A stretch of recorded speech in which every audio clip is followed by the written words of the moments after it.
So I had a bit of terrible luck in October. I actually had my beloved Fuji X100T camera ripped off. I love that camera. I've shot all over the world with it, and I adored it. And so I was kind of caught in a situation where I was making a choice about what kind of camera I was going to get next. And I thought about going into a Panasonic GH5 or maybe one of the Canons. Think about doing some video shooting in 4K. And then I kind of clued into the fact that one of the main reasons why I love the Fuji X100T, and I had the 100S before that, was that I would carry it around with me everywhere. It would be in my Indiana Jones satchel, and I would take lots of photographs with it.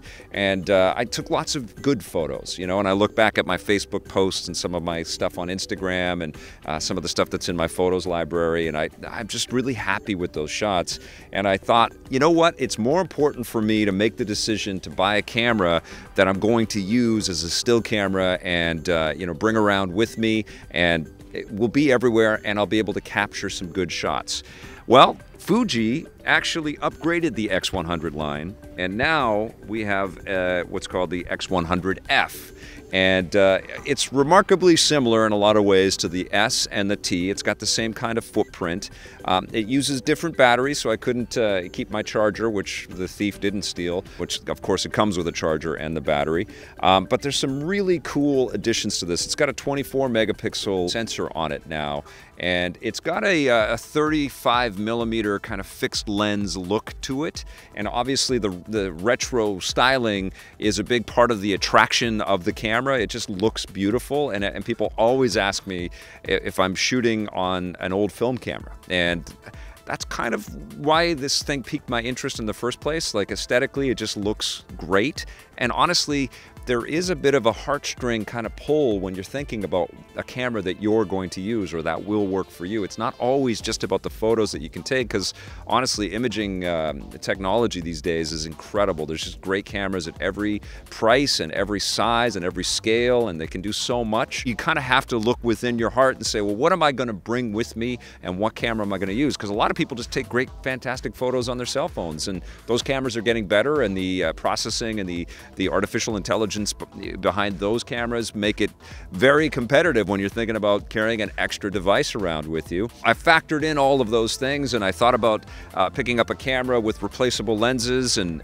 I looked at Fuji's XE3, which looks very intriguing, and I looked at other cameras and read a lot of stuff and watched a ton of YouTube videos, and ultimately I said, you know what, I love the S, I love the T, I think I'm going to love the F, and I'm going to pick up the F, and I'm going to cart this around with me. And I'll tell you what, I love this camera so much. We actually have used it as a video camera for a couple of things. I've shot a couple of reviews with it. It's 1080p, it's not 4K, but it's pretty solid, man. It looks, it's getting into that DSLR kind of documentary kind of vibe, which is pretty cool. So I'm definitely going to be testing out more video footage with it. The autofocus is much sharper than it was on the T and the S. And one of the things that they added to the back of the camera, they changed some of the buttons and knobs around a little bit, but one of the major things that they did is they put a little joystick, so you can position the autofocusing icon or the focus icon wherever you want on the grid display in the back. It has a dual-purpose viewfinder, so it has an optical viewfinder as well as an electronic one, and you can actually toggle with the little switch on the front to decide whether you want to look at the electronic image, which gives you a better idea of the actual end result of what the photo is going to look like, or if you want to go strictly optical, or you can do a hybrid where it has this little tiny punch-in electronic image that zooms in a bit for you, which is incredibly helpful. You can also change aperture and the shutter speeds and stuff with the dials, which is really cool. You can punch up a little bit more light or decrease it with another knob. Everything is fully customizable in here. They've improved the functionality with the apps, so you can actually use your cell phone and look at the image. You can actually record, you can press record on your cell phone as you've got the camera pointed at you, which is the way that I've shot a couple things already, actually, which is pretty impressive. I wish I had touchscreen focus on the app, so Fuji, if you're watching this, it would be great to be able to click on my face on the cell phone provided image, and it would focus on my face and lock to it. That would be rad. That's something that I would definitely like to see. for all of us out there that do any vlogging or reviewing or anything like that. One of the major benefits that you get by jumping into the Fuji line, and this kind of applies to all of their 24 megapixel cameras out there, and they've got a bunch of them, the X Pro and the XE3, is that you get all of these fantastic Fuji filters, which are based on the old film formats that they've made for years and years, and so you get these great, the Fuji chrome kind of look. You can go into the sort of vivid mode and punch up all of your colors, and it looks incredible. They've got some fantastic black and white options in there, and then of course you can access the drive button at any time and turn it into the movie mode or panoramic, or you can go on continuous shooting if you want.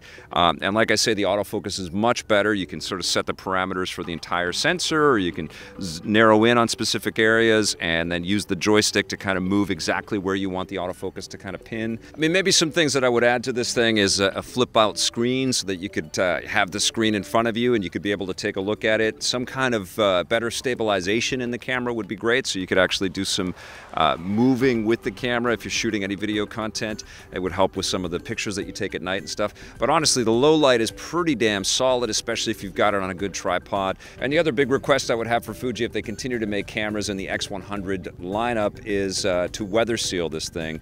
I live in Vancouver and it's rainy almost every day, and I would like to be able to take this thing out and not worry about it getting wet.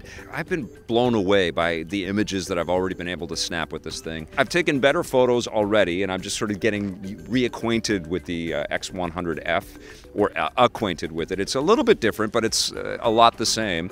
But I love using it, and that's the reason why I adore this camera, and I'm happy that I made this choice. I would have had a lot more flexibility if I had gone with a camera that allows me to, change lenses and shoot in 4K, like an all-in-one Swiss Army knife kind of option. But I don't think I would pack that around as much, and frankly, I would miss a lot of cool shots that I have been taking with this. So Fuji, you made another one.